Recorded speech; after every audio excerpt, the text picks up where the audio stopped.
Bienvenue à tous.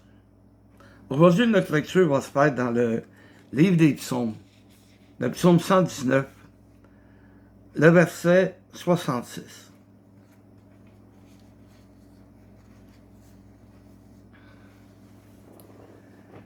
On peut y lire « Enseigne-moi le bon sens et l'intelligence, car je crois à tes commandements. » Le roi David demande à Dieu de lui enseigner le bon sens et l'intelligence. L'intelligence, c'est de la connaissance. Celui qui n'est pas intelligent, c'est parce qu'il manque de connaissance. Enseigne-moi. Mais le roi David rajoute qu'il croyait au commandement. Il croyait à la parole que Dieu leur avait donnée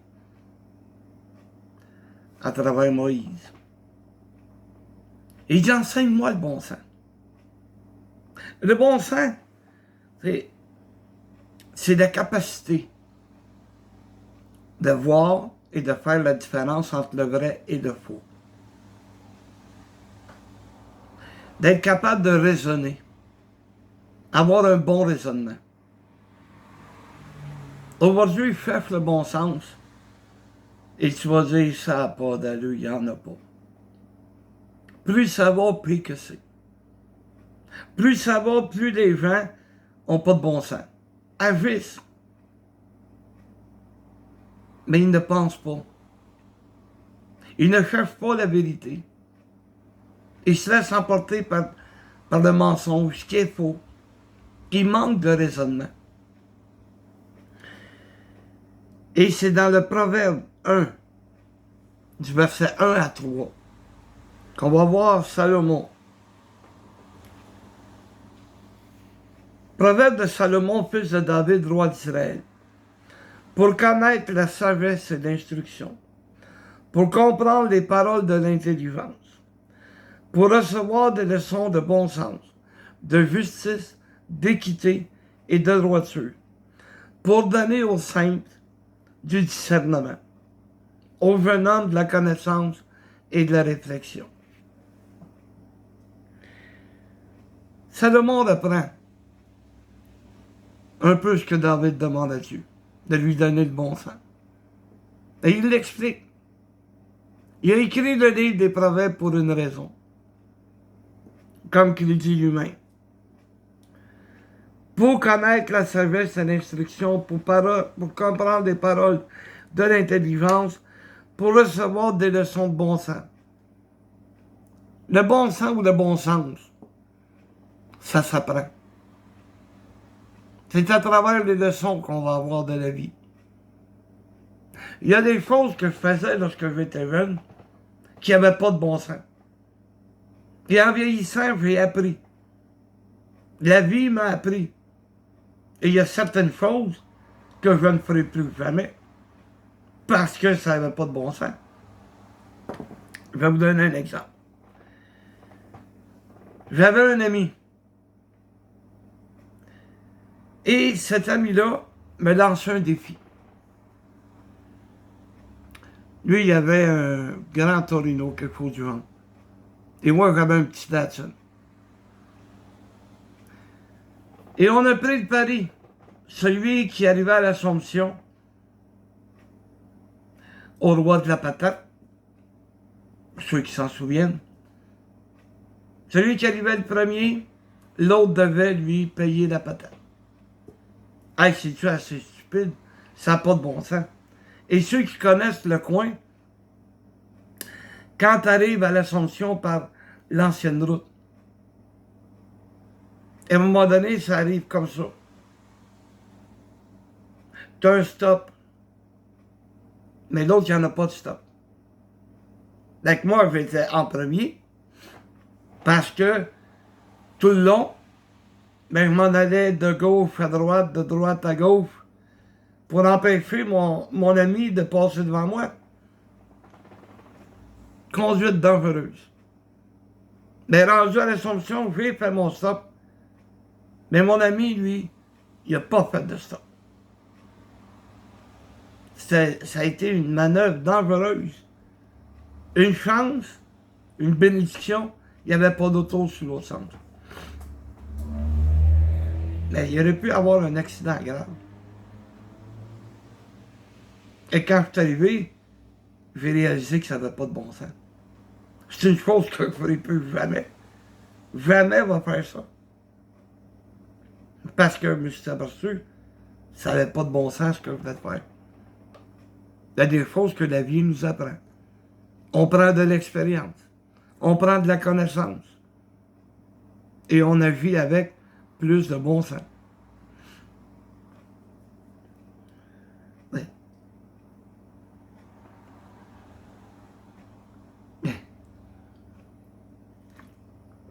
Ça me rappelle,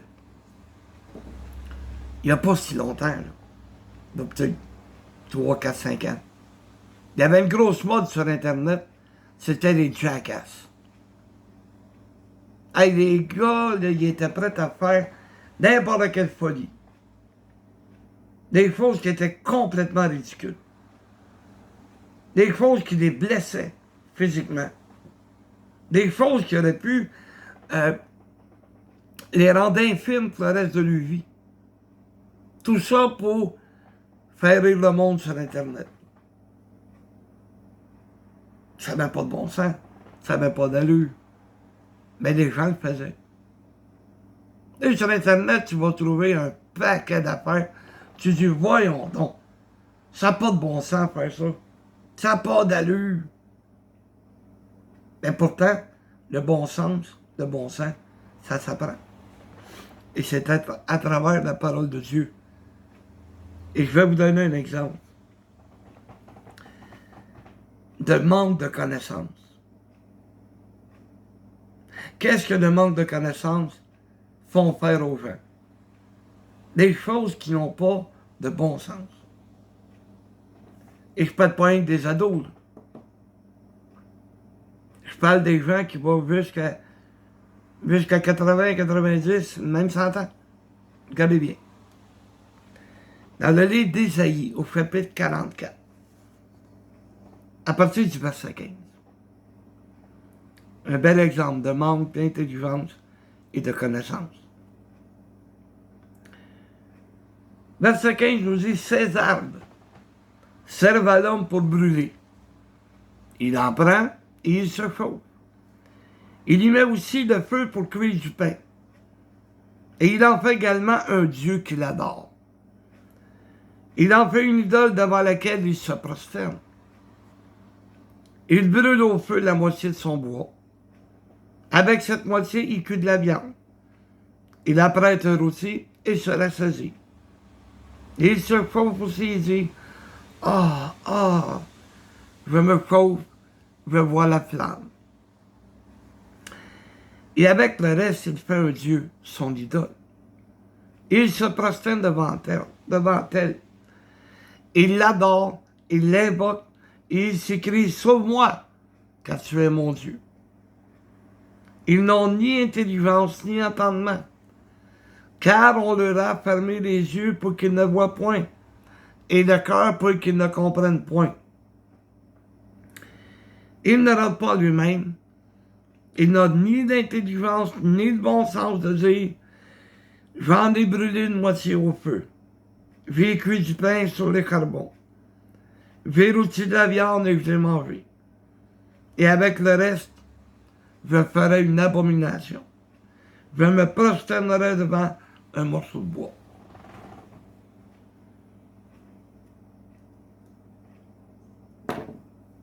Combien de gens à travers le monde entier se prosternent devant des idoles?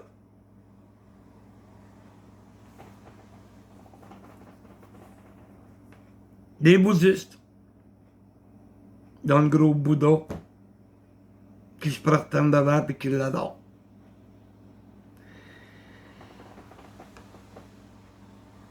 Les peuples africains,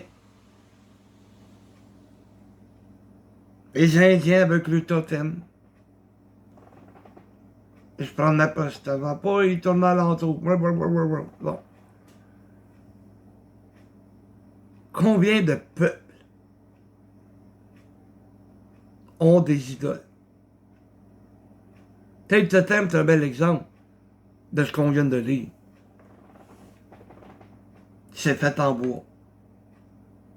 Vous allez me dire, le gros Bouddha, lui, il n'est pas fait en bois. Ben, c'est un exemple pour cette époque. Comment que les gens étaient prêts à se faire des yeux. Ils se prosternaient devant un morceau de bois. Et c'est là le manque d'intelligence. La parole de Dieu nous dit clairement, dans le livre d'Exode, chapitre 20, tu ne feras pas de Dieu devant ma face. Tu ne feras pas d'image taillée. C'est clair. Mais comment ça se fait que ces gens-là se prosternent devant un morceau de bois, devant une statue?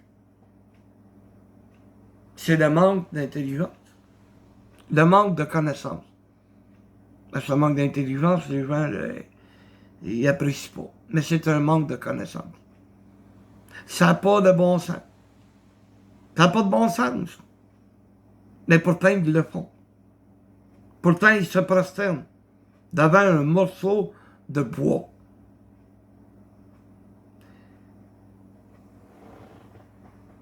Il en a pris de la moitié qui s'est chauffé avec. Il a mis ça dans le poêle. Avec le reste, il s'est fait une idole. Il se prosterne devant. Et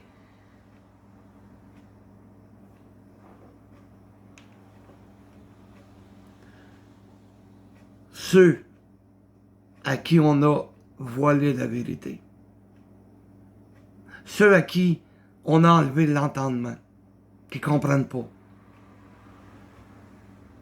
La première chose qu'on apprend lorsque l'on rentre dans l'église catholique romaine, c'est de se prosterner devant un paquet de statues. Dernièrement, ma soeur est décédée. Je suis allé aux funérailles. Et j'ai regardé tout autour. Ça n'a pas de bon sens. Ça n'a pas d'allure. Comment ces gens-là peuvent dire « J'ai enseigné la vérité » quand la première des choses que Dieu demande à son peuple, c'est pas se faire d'image taillée. S'ils ont menti sur ce point-là, ça se peut-tu qu'ils aient menti sur bien d'autres points? Ça me choque. Parce que je me dis, ça n'a pas d'allure. Comment est-ce qu'ils peuvent être aussi aveugles? Qui vont suivre ces hommes-là comme des moutons?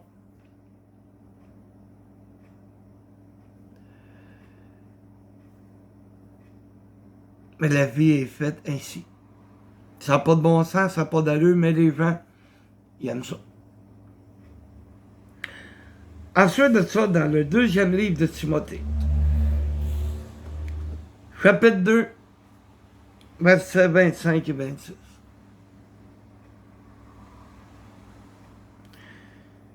Non, excusez, c'est 24 et 25. Je m'en excuse. Pourquoi ça me choque? Puis que je ne peux pas rien faire?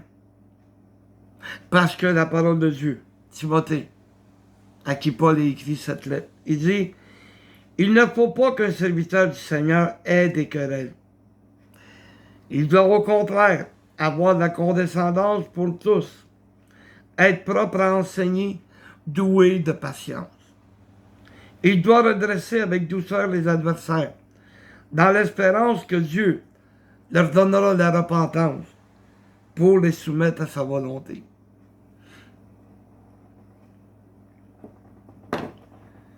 Il nous dit juste ce verset avant.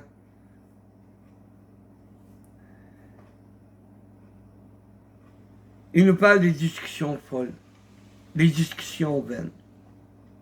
Il y a des gens avec qui tu peux parler avec intelligence, avec bon sens. Ils vont écouter. Ils seront peut-être pas d'accord, mais ils vont écouter. Ça va les amener à réfléchir.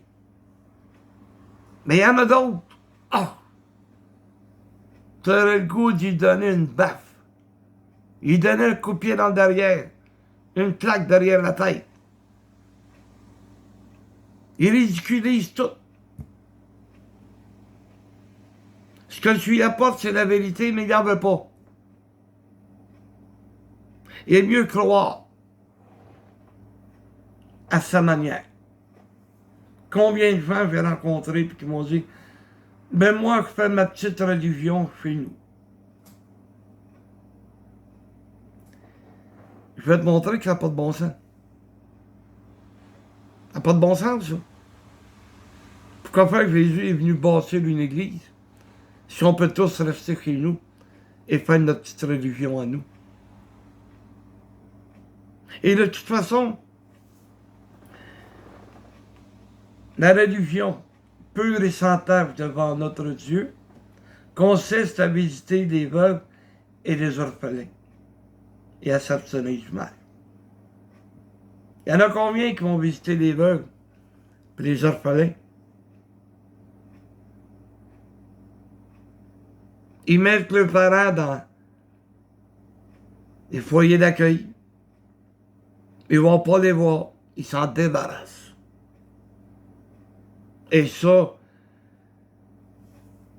prenez n'importe quel centre d'accueil et prenez les présences des enfants qui vont voir leurs parents.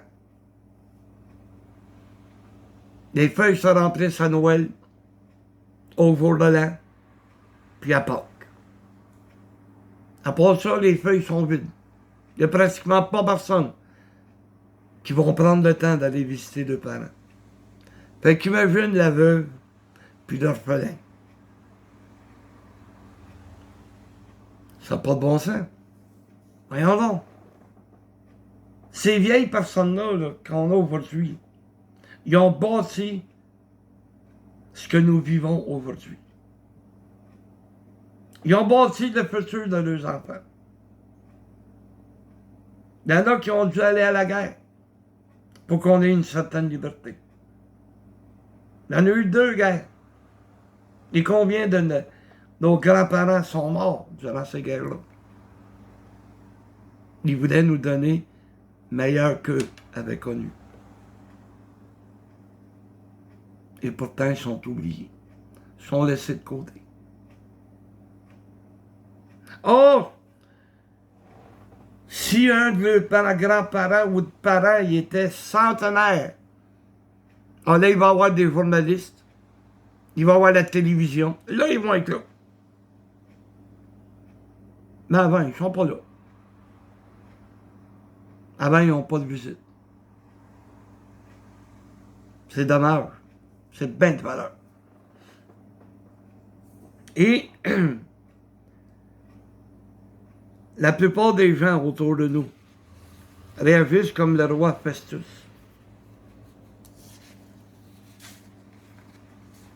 Dans le livre des Actes au 26e chapitre, le verset 24. Se situer dans le contexte, l'apôtre Paul, à cause de sa foi, parce qu'il a témoigné des gens, parce que les gens s'en sont pris à lui. Les gens voulaient le tuer. Il a demandé d'être jugé à Rome parce qu'il y avait la citoyenneté romaine. Et on l'a emmené à Rome. Et le roi Festus a Paul devant lui. Il l'écoute. Il écoute pourquoi il est accusé. Et Paul répond. Et Paul nous montre, comme qu'il dit, comme il parlait pour sa justification, Festus dit à haute voix, « Tu es fou, Paul! Ton grand savoir t'a fait déraisonner. » Je ne suis point fou, très excellent Festus, répliqua Paul. Ce sont au contraire des paroles de vérité et de bon sens que je prononce. Le bon sens va avec la vérité. Un ne va pas sans l'autre. Tu peux avoir le choix entre le vrai et le faux. Il faut que tu te sers de ton raisonnement. Qu'est-ce qui est vrai? Qu'est-ce qui est faux? Est-ce que tu peux te fier à un homme? On ne peut pas se fier à un homme. De toute façon, il n'y a pas personne à qui on peut faire entièrement confiance. Le seul à qui tu peux faire confiance, c'est Dieu. Et Dieu a envoyé son Fils unique, Jésus. Il l'a envoyé pour t'apprendre le bon sens. Il t'a envoyé pour apprendre comment raisonner. De quelle manière raisonner.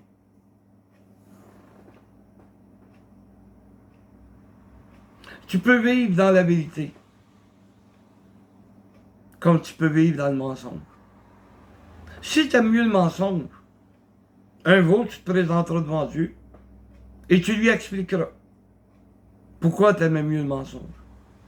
Pourquoi tu as refusé la vérité. Pourquoi ta vie sans bon sens. Que tu as laissé le bon sens de côté. Que tu as laissé le bon raisonnement de côté. Tu essaieras d'expliquer ça à Dieu. Ouais. Tu essaieras de dire que tu n'avais pas confiance dans la Bible. Que tu aimais mieux lire n'importe quoi sauf la Bible.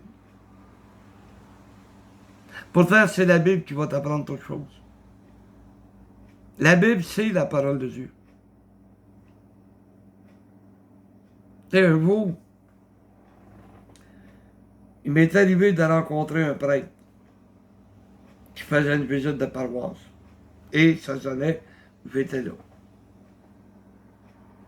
J'ai discuté avec lui. Et à un moment donné, il me dit, sais-tu, tu as raison. Alors, je l'ai regardé et je lui ai dit, ben, pourquoi tu ne changes pas? Pourquoi tu n'apportes pas cette vérité-là aux paroissiens? Et c'est vous qui m'a répondu. Ah, sais-tu, je suis trop vieux. Puis à mon âge, changer les choses. Il n'y a pas d'âge.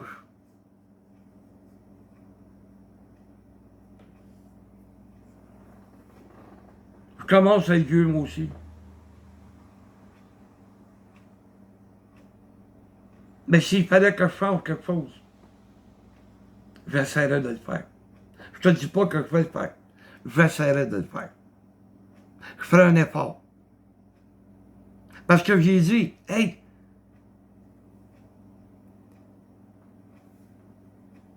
je vivais en concubinage avec celle qui est devenue ma femme. Selon toi, c'était un péché mortel. Comment ça se fait que tu n'es pas venu me voir pour me dire, hey, tu prends un mauvais chemin, c'est pas bien ce que tu fais.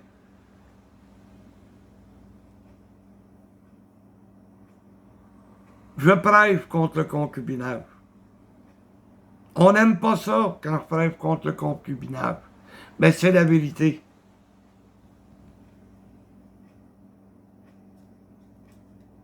Raisonne comme la parole de Dieu.